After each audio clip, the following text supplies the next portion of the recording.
Vous avez très probablement déjà rencontré une matrice, un tableau de nombres rangé entre deux parenthèses que l'on apprend à manipuler en suivant des règles précises. Et il est tout à fait naturel de s'être demandé, un jour, ce que ces nombres signifient vraiment. Car derrière ce tableau se cache une idée, une seule, d'une élégance surprenante, et une fois qu'on la voit, tout le reste s'éclaire. La voici.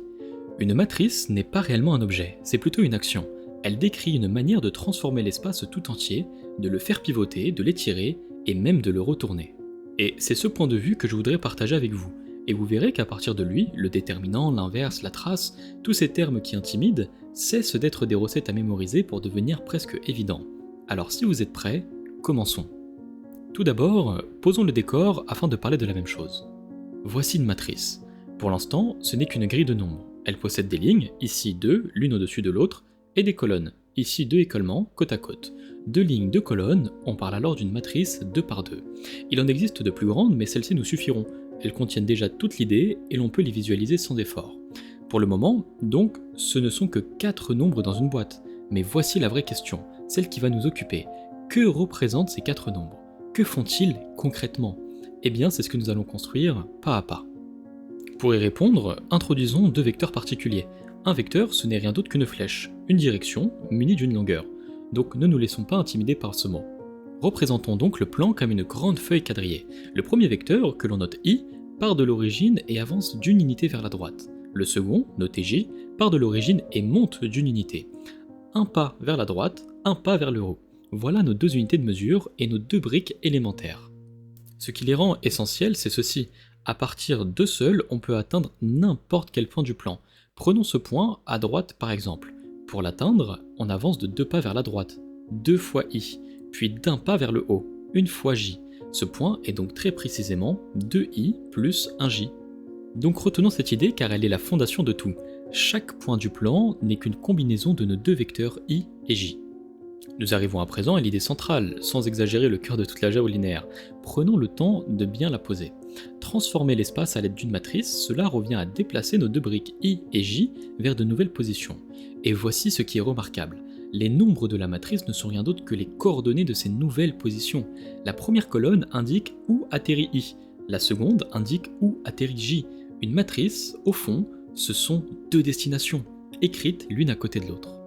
Observons. Le vecteur I vient de se poser en 2, 1, et le vecteur J vient se poser en 1, 2. Et puisque tout point du plan était construit à partir de I et J, tout suit le mouvement. La feuille entière se déforme de manière cohérente, entraînée par ces deux vecteurs. C'est une précision importante au passage, cette déformation est disciplinée. Les droites restent des droites, parallèles et régulièrement espacées, et l'origine ne bouge pas. C'est ce qu'on appelle une transformation linéaire, et c'est exactement ce qu'une matrice sait décrire. Voilà donc ce qu'est une matrice, la donnée des nouvelles positions de I et J. Et si vous ne deviez retenir qu'une seule chose, ce serait celle-ci. On peut maintenant comprendre d'où provient la fameuse règle de multiplication, qui semble si arbitraire lorsque l'on apprend. Elle découle directement de ce que nous venons de dire. Demandons-nous où atterrit un point de coordonnées xy. Ce point vaut x fois i plus y fois j. Après transformation, il devient donc x fois la nouvelle position de i plus y fois la nouvelle position de j. Et en écrivant cela coordonnée par coordonnée, on retrouve, mot pour mot, la formule du produit d'une matrice par un vecteur. Vérifions-le sur un exemple. Avec notre matrice, le point 1, 1 se transforme en 3, 3. La multiplication n'est donc pas une recette mystérieuse, c'est la réponse à une question toute simple. Où vont nos deux vecteurs? Selon les nombres que l'on place dans la matrice, on obtient des transformations de nature très différentes. En voici 3 parmi les plus courantes. Pour bien les distinguer, j'ai posé sur le plan la lettre F, dont l'absence de symétrie rend chaque effet immédiatement visible. La première est une rotation. Le plan pivote d'un quart de tour et le F bascule avec lui. La deuxième est un cisaillement. Imaginez un jeu de cartes que l'on pousse de biais. La pile s'incline. De la même façon, le plan glisse obliquement et le F se penche. Et la troisième est une réflexion, un miroir. La gauche et la droite s'échangent et le F se retrouve inversé comme dans un reflet. Dans les trois cas, le principe demeure identique. On indique à I et J leur destination et le plan tout entier obéit. Une question se pose alors naturellement. De quel facteur cette transformation agrandit-elle ou réduit-elle les surfaces? Pour le mesurer, considérons le petit carré délimité par I et J. Avant transformation, c'est un carré de côté 1. Son aire vaut donc 1. Appliquons maintenant la matrice. Ce carré devient un parallélogramme, dont l'aire vaut ici 3. Autrement dit, toutes les aires ont été multipliées par 3, et ce facteur porte un nom. Ce n'est rien d'autre que le déterminant. On le calcule par la formule A fois D moins B fois C, mais sa signification, elle est géométrique, c'est le facteur par lequel les aires sont multipliées. Remarquons un cas instructif. Le cisaillement de tout à l'heure déforme nettement le carré, sans changer son aire. Son déterminant vaut 1. Donc une transformation peut donc beaucoup déformer sans rien agrandir. Donc en une phrase, le déterminant mesure de combien les aires sont multipliées. Mais le déterminant peut aussi être négatif. Que pourrait signifier une aire négative alors qu'une surface par nature ne saurait être inférieure à 0 ? Eh bien observons à nouveau le f. Sous cette transformation, il ne s'est pas seulement déplacé, il s'est retourné comme dans un miroir. Ce qui était à gauche se retrouve à droite. L'espace a donc changé d'orientation. Eh bien, c'est précisément ce qu'indique le signe. La valeur du déterminant, sans son signe, donne le facteur d'agrandissement. Son signe, lui, indique si l'orientation a été préservée ou inversée. Donc un seul nombre, et il contient ces deux informations à la fois.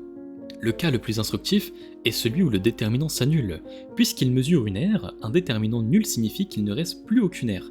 La surface a été entièrement aplatie.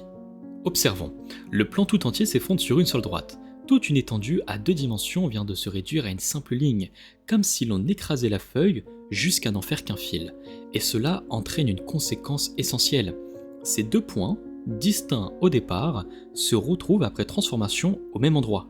Si l'on ne dispose que du point d'arrivée, il devient impossible de savoir d'où il provenait. L'information a été perdue. Or, lorsqu'on perd de l'information, on ne peut plus revenir en arrière. Donc une matrice de déterminant nul est donc dite non inversible. Retenons ce terme car il prépare la suite. Et la suite, justement, concerne ce retour en arrière. C'est très exactement ce qu'est l'inverse d'une matrice. Appliquons une transformation. Donc, le plan se déforme. L'inverse est la transformation qui défait précisément ce mouvement et ramène chaque point à sa position initiale. Le plan retrouve son état de départ.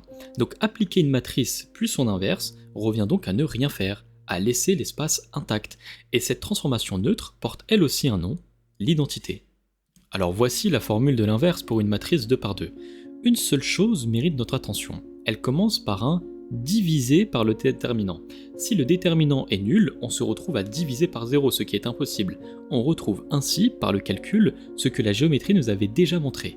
Un déterminant nul interdit l'inverse. Les deux points de vue se rejoignent exactement, et c'est là, à mon sens, une partie de la beauté du sujet. Alors maintenant, une dernière notion que l'on rencontre fréquemment, la trace. Son calcul est immédiat. On additionne les deux termes de la diagonale. Ici, 2 plus 3, soit 5. Mais cherchons ce qu'elle représente. Considérons cette transformation. Elle étire le plan d'un facteur 2 horizontalement et d'un facteur 3 verticalement. Ces deux nombres, 2 et 3, sont les étirements le long de directions particulières. Le déterminant en est le produit. 2 fois 3, 6, la trace en est la somme. 2 plus 3, 5. Ce sont donc deux recarts complémentaires sur les mêmes étirements. Et ces directions privilégiées, qui se contentent d'être dilatées sans changer d'orientation, portent un nom. Ce sont les valeurs propres. Mais ceci sera le sujet d'une autre exploration. Alors maintenant, récapitulons ce que nous avons construit.